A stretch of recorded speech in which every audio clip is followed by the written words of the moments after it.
Hello students, मैं हूं सुशील sir, एजी physics वाला।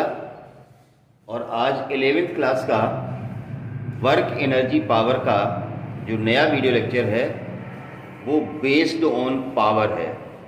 ध्यान से समझना, पावर का हर एक कॉन्सेप्ट आपको बताया जाएगा।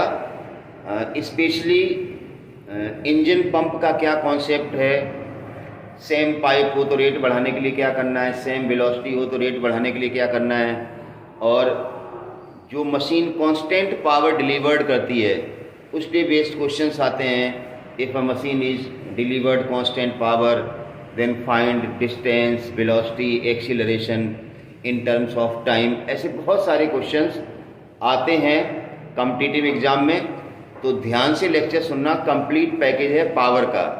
पावर से रिलेटेड हर कॉन्सेप्ट आपको हम बताएंगे।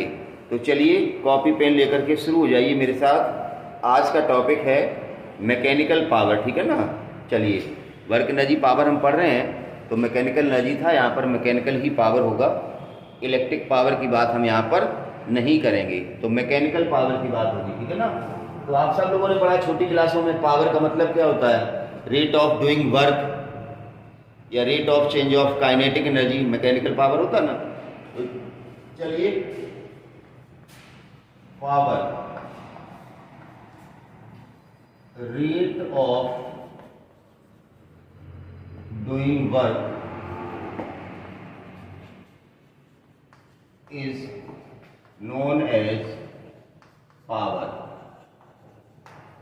रेट ऑफ डूइंग वर्क को ही हम क्या कहते हैं, पावर कहते हैं। तो ये तो बहुत ही इजी सी चीज़ है, 9th या 10th में आपने पढ़ रखी होगी कहीं। तो पावर का फार्मूला होता है dW/dt। अब dW/dt मतलब ये इंस्टेंटेनियस पावर आ गया, basically differential of W with respect to T, या dK/dt भी कह सकते हैं। K stands for kinetic energy.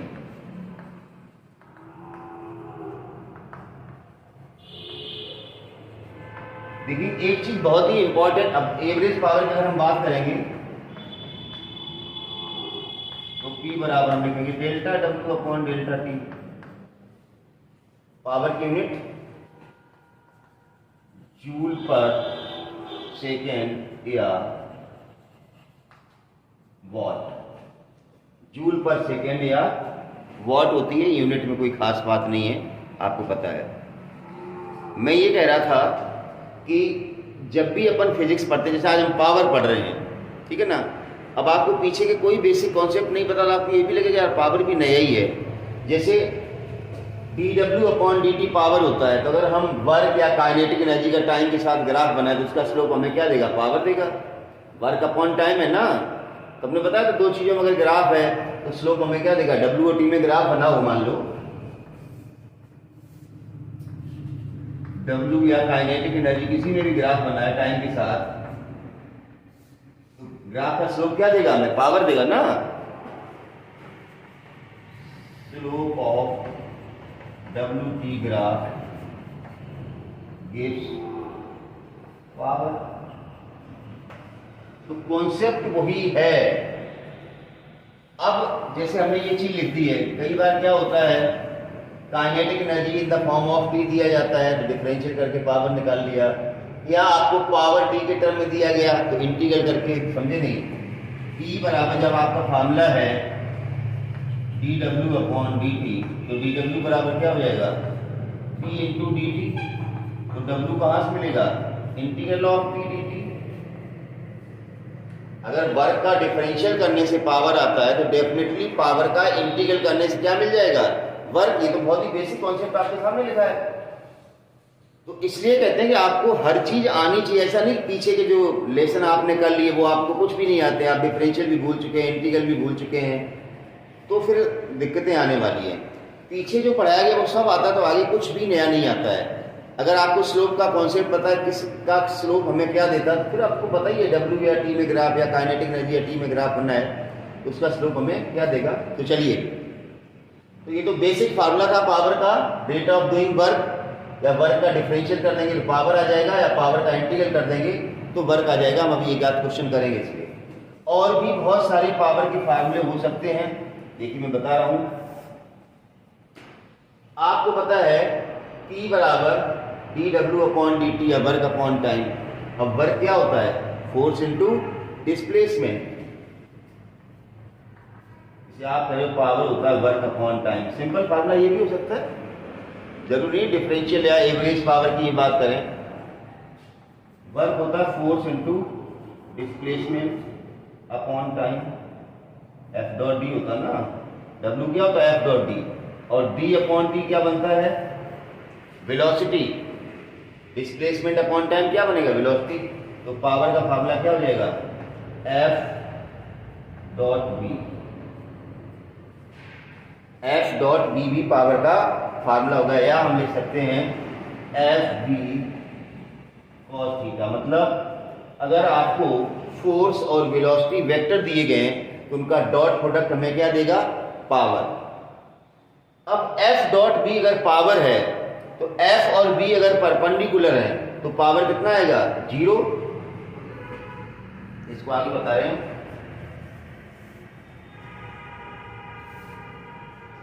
If F perpendicular B तो पावर कितना आएगा?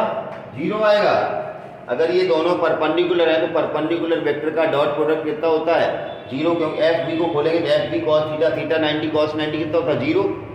तो एफ और बी अगर परपेंडिकुलर है तो पावर कितना आएगा? 0 आएगा। मतलब अगर कोई particle, if a particle execute circular motion, तो सर्कुलर मोशन के क्या होता है? वेलोसिटी होती है टेंजेंशियल। पावर फोर्स किधर लगता है? सेंटर की तरफ। तो थीटा कितना बनता है? 90 डिग्री। तो अगर कोई पार्टिकल सर्कुलर मोशन कर रहा है तो पावर की वैल्यू कितनी होती है? 0, क्योंकि सर्कुलर मोशन के केस में फोर्स और वेलोसिटी दोनों परपेंडिकुलर होते हैं। तो आई थिंक ये पावर का एक बेसिक फ्रेम था। ये आपको पता है power rate of doing work, इसको ऐसे भी लिख सकते हैं, ऐसे भी लिख सकते हैं। एवरेज पावर है तो डिफरेंशियल की जगह डेल्टा आ जाएगा। फिर हमने कहा कि पावर अगर इस तरह से निकालते हैं वर्क का डिफरेंशियल, तो अगर हम पावर का इंटीग्रल करेंगे तो भी आ जाएगा। फिर ये फार्मूला लिया। आप सारे फार्मूले पावर लिख लो, ये लिख लो। ये सारी चीजें आपको पता होनी चाहिए, नोट कीजिए इसको। ये जनरल कॉन्सेप्ट है पावर का। फिर हम आगे बढ़ते हैं।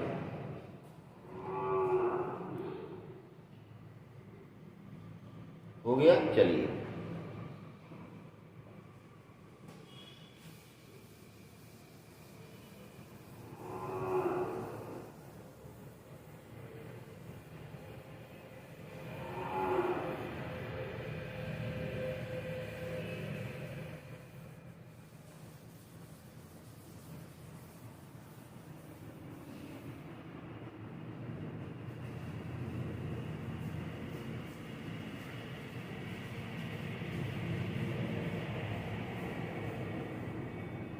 चलिए एक दो क्वेश्चन करते हैं पावर के। देखिए वर्क या एनर्जी या टाइम में ग्राफ है, वर्क या एनर्जी टाइम के साथ, तो हमने बताया था एरिया से क्या मिल जाएगा? पावर। अगर वर्क या kinetic energy in the function of T दिया गया है तो उसका डिफरेंशियल करने से क्या मिल जाएगा? पावर। तो चलिए एक दो क्वेश्चन हम यहाँ पर पावर के लिखते हैं। चलिए P इक्वल टू, अभी हमने दिया था P equal to 3t square minus 2t plus 1, 3t square minus, ये पावर दिया गया। P is the function of t। Find change in kinetic energy between, find change in kinetic energy between T is equal to 2 second to T is equal to 3 second. अब देखो अभी मैंने क्या बताया था? P बराबर rate of change of work या rate of change of kinetic energy, हमने क्या कहा था? पावर। तो हमने बताया था अगर हमें पावर टी के टर्म दिया गया इसका इंटीग्रल करेंगे तो हमें क्या मिल जाएगा? Kinetic energy. हमने क्या बताया था? P बराबर dk अपॉन dt। W जगह काइनेटिक एनर्जी कर दो, बात एक ही है। वर्क या काइनेटिक एनर्जी एक ही बात होती है। तो dk बराबर क्या होगा? P dt। तो काइनेटिक एनर्जी क्या होगा, integral of P D T. अरे इधर इंटीग्रल कर दोगे तो डी के का इंटीग्रल किया जाएगा, और इधर इंटीग्रल कर दिया।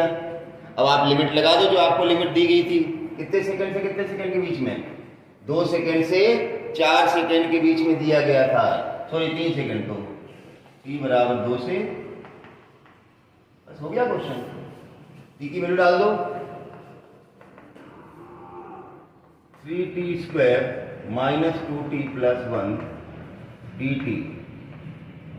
करो इंटीग्रल, 3t स्क्वायर का integral t cube upon 3 minus 2 t का integral t square upon 2 plus, यहाँ t नहीं है तो t आ जाएगा, हो गया इंटीग्रल। 2 से 3 से 3 गया, 2 से 2 गया।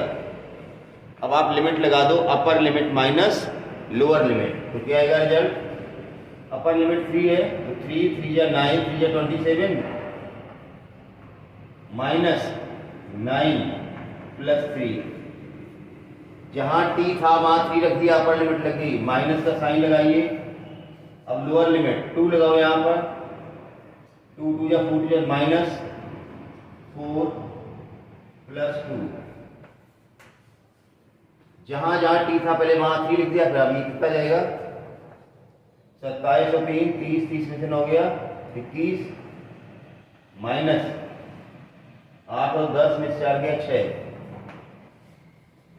21 माइनस 6 15, 15 में ये लो कैलकुलेशन देख लेना, उसमें कोई दिक्कत नहीं। तो इस तरह से कोई छोटे मोटे क्वेश्चंस आपके बन सकते हैं। हटा दें इसको, चलिए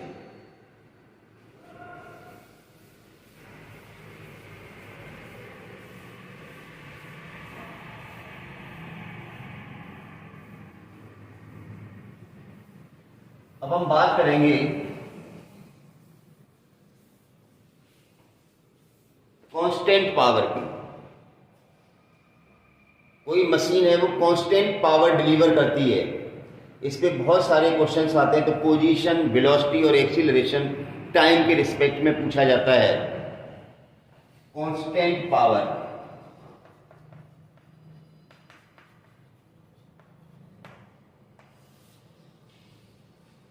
कांस्टेंट पावर मैंने कहा ना, कांस्टेंट पावर पे बेस्ड क्वेश्चन आते हैं आपको, मशीन कांस्टेंट पावर डिलीवर करती है। तो चलिए, पावर का फॉर्मूला क्या होता है, एफ बी, ये सबको ही पता, पावर एफ बी। एफ बराबर जाएगा P upon B. F equal to क्या होता है, एन ए। पहले हम एक जनरल इक्वेशन पे जा रहे हैं, P बराबर F B, this gives F बराबर पी अपॉन बी। पी तो कांस्टेंट है, देखिए कांस्टेंट पावर के केस में पावर कांस्टेंट होगा, मास कांस्टेंट होगा, मास तो चेंज होगा नहीं। एफ बराबर एम ए, ए बराबर हो जाएगा पी अपॉन एम बी। ये एम बी कांस्टेंट है, मतलब ये पूरा टर्म बेसिकली क्या है, ये कांस्टेंट है। कांस्टेंट पावर का मतलब पावर और मास दोनों ही कांस्टेंट हैं। अब ए का मतलब क्या होता है, D B upon D T equal to P upon M B. तो बी को इधर ले आओ, बी डी बी, बी वाला टर्म बी के बाद ये जाएगा P upon M D T. अब करो इंटीग्रल, इंटीग्रल करें यहां पर, तो v का इंटीग्रल क्या हो जाएगा, V square upon 2 equal to P upon M constant है, और डीटा का इंटीग्रल क्या जाएगा, p। तो इस तरह से कुछ रिलेशन आएगा, V square upon 2 equal to, तो वी स्क्वायर बराबर क्या आ जाएगा, p अपॉन, ये 2 उधर चला जाएगा। तो देखिए ये तो कांस्टेंट है, मतलब v square is proportional to t, तो v is proportional to t की पावर हाफ। ये पहला रिलेशन आया। अगर कांस्टेंट पावर का क्वेश्चन है, उस केस में velocity is directly proportional to T की पावर हाफ। अब अगर आपको एक्सीलरेशन निकालना है या पोजीशन निकालना है, v बराबर क्या होता है भाई, वेलोसिटी और डिस्टेंस में। अगर एक्सीलरेशन निकालना है तो देखिए एक्सीलरेशन क्या होता है, वेलोसिटी इनटू टाइम। एक्सीलरेशन अब वेलोसिटी क्या है, टी की पावर 1/2, तो एक्सीलरेशन इज प्रोपोर्शनल टू क्या हो जाएगा, v की जगह क्या लिखेंगे, टी की power half into T, acceleration is proportional to T की पावर 3/2।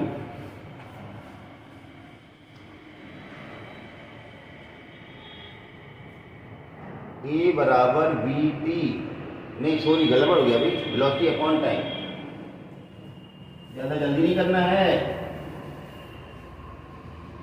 एक्सीलरेशन होता है v अपॉन टी भाई, एक्सीलरेशन इज प्रोपोर्शनल, v का मतलब है टी की पावर हाफ अपॉन टी, तो acceleration is proportional to T की पावर -12।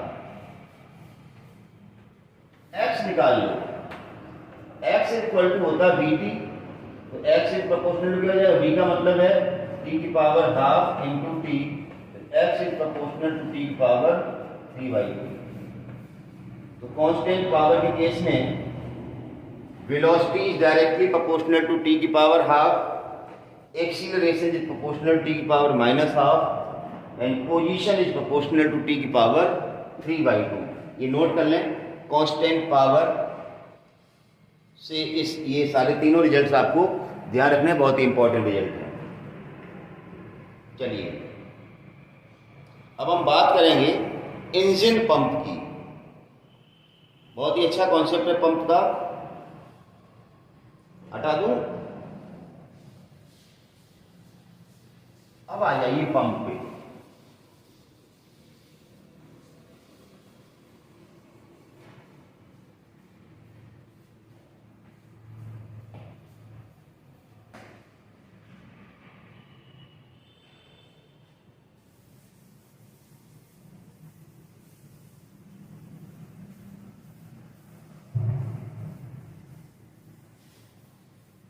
इंजन पंप का मतलब है सिंपल सा मोटर का कॉन्सेप्ट। मोटर वही मोटर जो अपना घर में लगी होती है, पानी भरा होता है, टांके में ऊपर लिफ्ट करती है, किसी भी चीज को पंप कर सकता है इंजन। तो मोटर का काम क्या है, पंप करना। तो चलिए इंजन पंप या हम मोटर का कॉन्सेप्ट बता रहे हैं।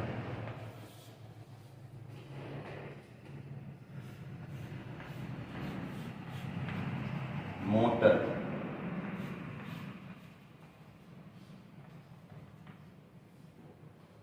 ये मोटर लगी है, जैसे मान लो यहाँ पानी भरा है, उसकी वेलोसिटी है नहीं, फिर उस पानी को किस वेलोसिटी से ऊपर फेंकेगा या पंप करेगा, ऐसा मोटर का कॉन्सेप्ट होता है। समझ गए ना।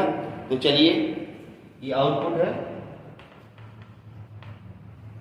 फिर शुरू करते हैं वहीं से पावर से। पावर क्या होती है, F इंटू बी। पावर का formula F into v. F क्या होता है, delta p upon delta t into B.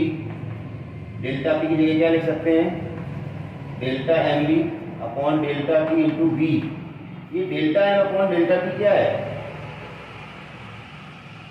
देखिए यहाँ तो कोई गड़बड़ नहीं है ना। P बराबर एफ बी पता, F का मतलब rate of flow of rate of change of momentum, momentum mass into velocity कर दिया। Delta M upon delta t क्या है, rate of mass. Rate of mass है, मास की रेट है ये, या मास पर यूनिट टाइम। और रेट ऑफ मास को लिख सकते हैं rho A v, rho A B. और ऑलरेडी दो बी है, तो बी और बी स्क्वायर रो ए बी क्यू।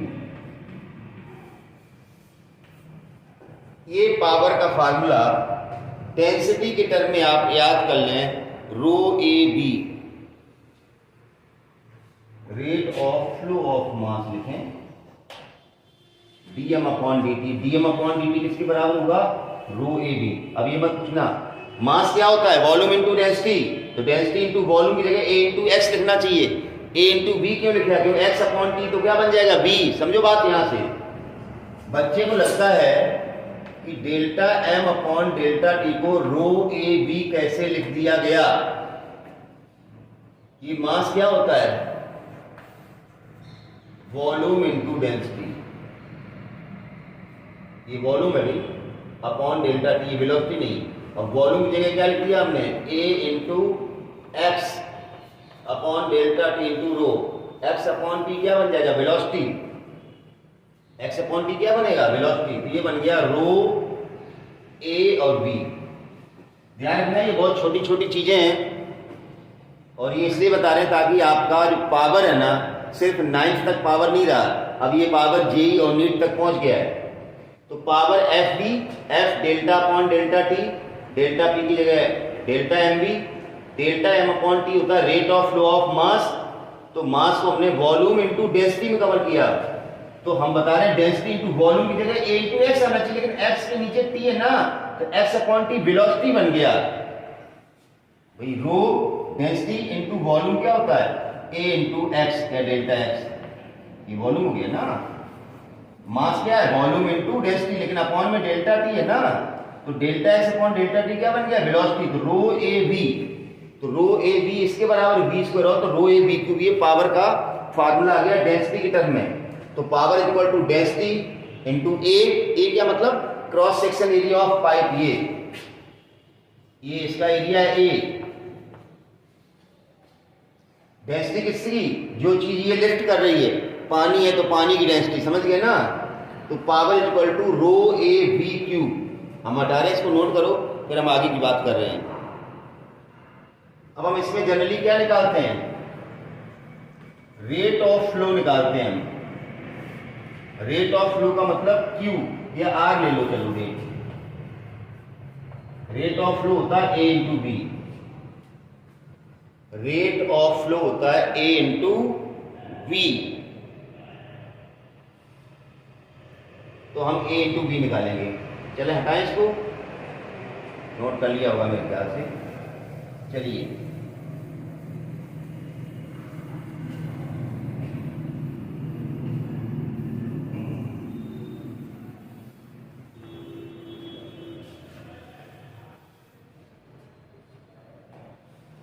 अब इसमें एक क्वेश्चन और आता है, rate at which kinetic energy, rate at which kinetic energy imparted.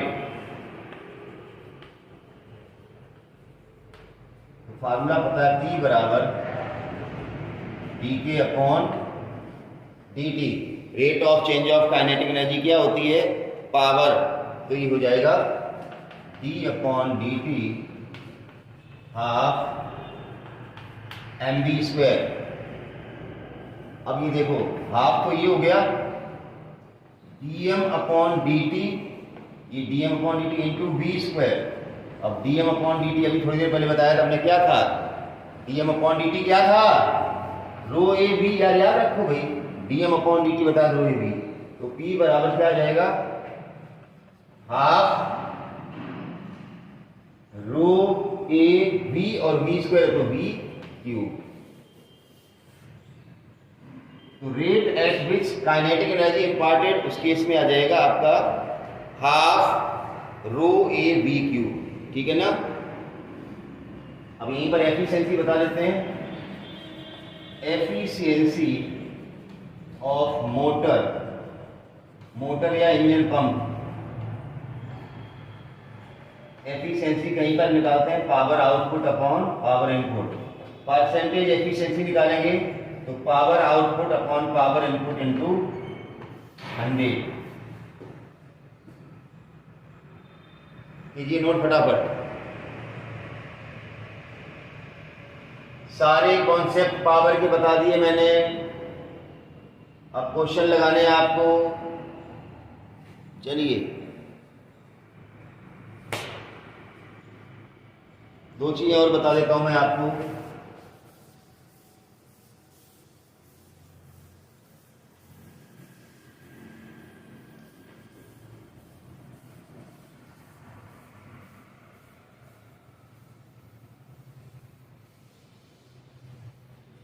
उसमें दो चीजें बचती हैं, how to increase the rate. भाई एक पाइप है, मोटर लगी है, मान लो पानी को पंप कर रही है। तो अगर हमें रेट को इंक्रीज करना है तो यहां पर दो चीजें हैं, पाइप का क्रॉस सेक्शन एरिया चेंज करके या वेलोसिटी चेंज करके। तो यहां दोनों अलग अलग चीजें मैं बताऊंगा, how to increase the rate, how to increase the rate, हम रेट को कैसे इंक्रीज कर सकते हैं। तो पहली चीज, keeping pipe same. Pipe same का मतलब पाइप का क्रॉस सेक्शन एरिया हम चेंज नहीं करेंगे और रेट को हमें इंक्रीज करना है। मान लो n गुना रेट को इंक्रीज करना है तो R2 बराबर मान लो n R1। अभी हमने बताया रेट क्या होता है, A इंटू बी, मतलब A1 B1 बराबर n इंटू, अभी हमने नीचे रेट लिखा था, रेट का फॉर्मूला R बराबर A इंटू बी। रेट का मतलब पर सेकेंड जो वॉल्यूम है लिफ्ट हो रहा है वही तो रेट है। तो A1 B1 बराबर n इंटू A2 B2। अब A1 और A2 तो बराबर है, A1 A2 तो आपको दिया गया बराबर है, तो A1 A2 का तो कोई रोल ही नहीं है। तो यहां से A1 A2 तो गया, तो B1 बराबर n इंटू B2। अब देखिए पावर का रिलेशन क्या होता है, पावर का फॉर्मूला क्या होता है, P1 अपॉन P2। अभी बताया the power rho A V Q, क्या बताया था, रो ए वी क्यू, रो, चलिए तो पावर का फार्मूला भी था, रो ए वी क्यूब होता है, तो P1 अपॉन P2। तो रो तो सेम रहेगा क्योंकि मटेरियल सेम है, पानी तो वही है, A1 A2 भी सेम, आपने करनी, सॉरी A1 A2 सेम है। अब V1 cube upon V2 cube, V1 और V2 में रिलेशन ये रहा, तो P1 अपॉन P2 क्या आएगा, V1 क्यूब, V1 की जगह n V2, तो n V2 cube upon V2 cube, n V2 का क्यूब, हो जाएगा n cube V2 cube upon V2 cube, ये कट जाएगा। तो P1 upon P2 equal to n cube, ये रिलेशन आ गया। तो P2 बराबर P1 अपॉन P2 लिखा ना, तो P2 बराबर n क्यूब P1, कहाँ गलत लिखा है, अरे सॉरी यार, देखो यार क्या ब्लंडर कर रहे हैं अपन। R2 बराबर n R1 है, R2 का मतलब A2 B2, A1 B1, B2 बराबर n B1,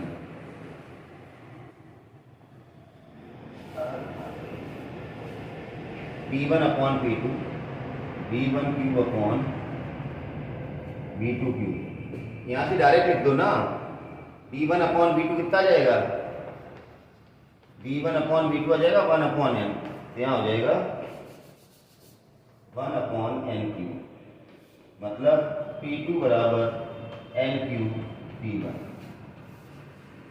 देखिए कैसे छोटी छोटी मिस्टेक्स हो जाती है कई बार, नहीं देखो P2 R2 बराबर n R1, R2 तो A2 B2 आएगा ना, मैंने कहूँ यहाँ उल्टा रिलेशन कैसे आ रहा है भाई। तो ये था how to increase the rate, इसमें था कीपिंग पाइप सेम। अब दूसरा केस हो सकता है कि पाइप को हम चेंज कर दें, वेलोसिटी सेम रखें।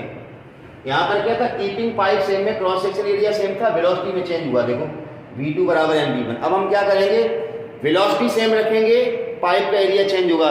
इन्हीं पे तो क्वेश्चंस बनते हैं, हटा रहा हूं। दूसरा, keeping velocity same, keeping velocity same मतलब V1 बराबर, अब तो यार अपने आप ही कर लोगे तुम लोग, वही चीज है, R2 बराबर n R1, यहीं से सारा कॉन्सेप्ट वही जाएगा। R2 का मतलब A2 B2 बराबर n, अब B1 बराबर B2 ये चेंज हो गया, तो A2 बराबर n A1। अब यहीं पर आ जाओ,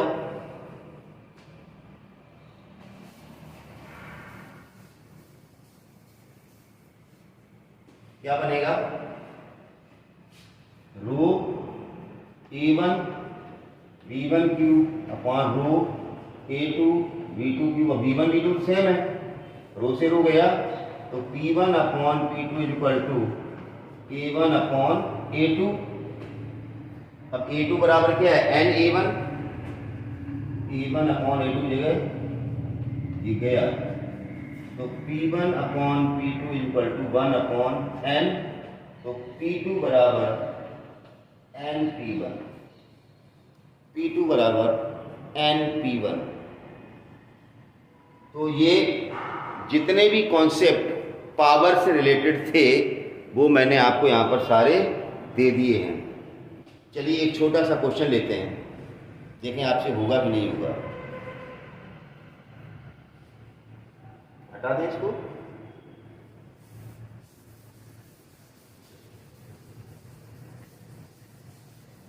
जनरल क्वेश्चन, क्यों अभी हम क्वेश्चन इंजन का देंगे तो आपके पास सारे फार्मूले सीधे, आप सादा टेक दोगे। देखते हैं आपने कितना पढ़ा। A body of mass m accelerated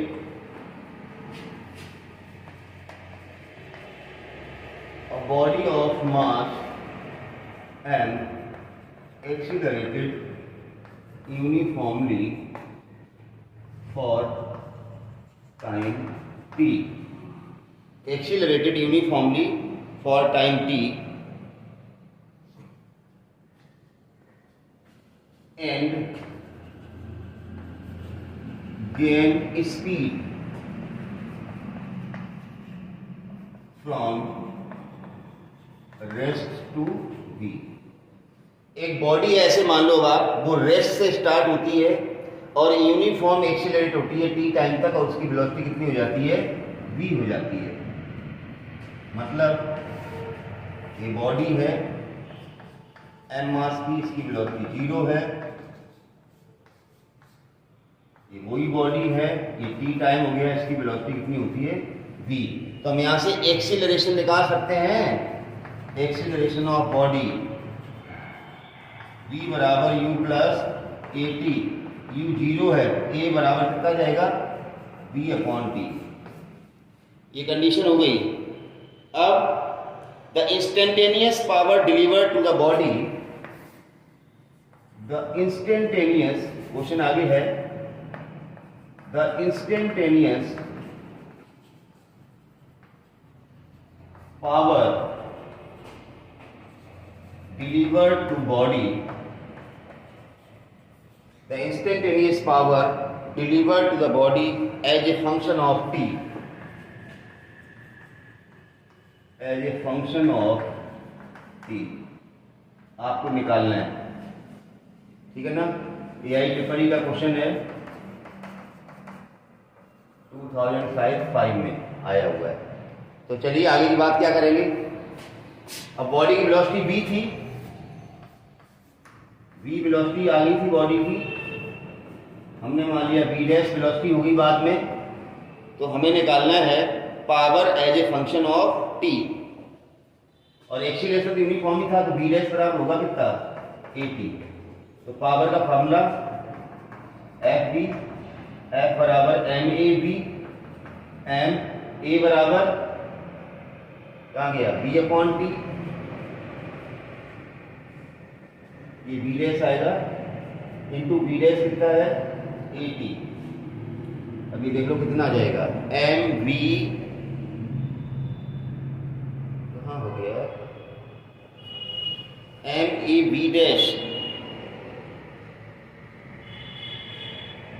we t upon t कैसे आ गया, अच्छा वैल्यू डाल दो ना, ये sorry, m v upon t और ए की value v upon t into t, तो पावर हो जाएगा m v square upon t into, बस power delivered as a function of t small t. तो ये था सिंपल सा कन्वर्जन था इसमें, उसी चीज को हमने 2-3 बार कन्वर्ट किया। तो ये था, आपने पावर को बहुत डिटेल में पढ़ा, सिर्फ rate of doing work is power नहीं पढ़ा, आपने बहुत सारी चीजें पढ़ी कि पावर कैसे निकलेगा, ग्राफ से कब निकलेगा, इंटीग्रल से कब निकलेगा, वर्क इंटीग्रल करेंगे तो पावर आएगा, पावर का अगर वर्क का डिफरेंशियल करेंगे तो पावर आएगा, पावर या काइनेटिक एनर्जी का पावर का इंटीग्रल करेंगे तो वर्क या काइनेटिक एनर्जी आपको आ जाएगी। फिर हमने कांस्टेंट पावर का कॉन्सेप्ट बताया और हमने बताया कॉन्सेप्ट ऑफ इंजन पंप, मतलब मोटर का कॉन्सेप्ट बताया। तो आई होप कि आपके समझ में आया होगा। नहीं समझ में आया तो दोबारा फिर वीडियो देख लें, तसल्ली से पॉज करके आप पूरा वीडियो लेक्चर देखें, कॉपी पे नोट्स जरूर बनाएं और उसके बाद पावर के आप कोई भी क्वेश्चन कर सकते हैं। हमने सारे कॉन्सेप्ट पावर के आपको बता दिए। तो चलिए, चैनल को अगर अभी तक भी सब्सक्राइब नहीं किया है तो सब्सक्राइब कर लीजिए। Thank you for watching.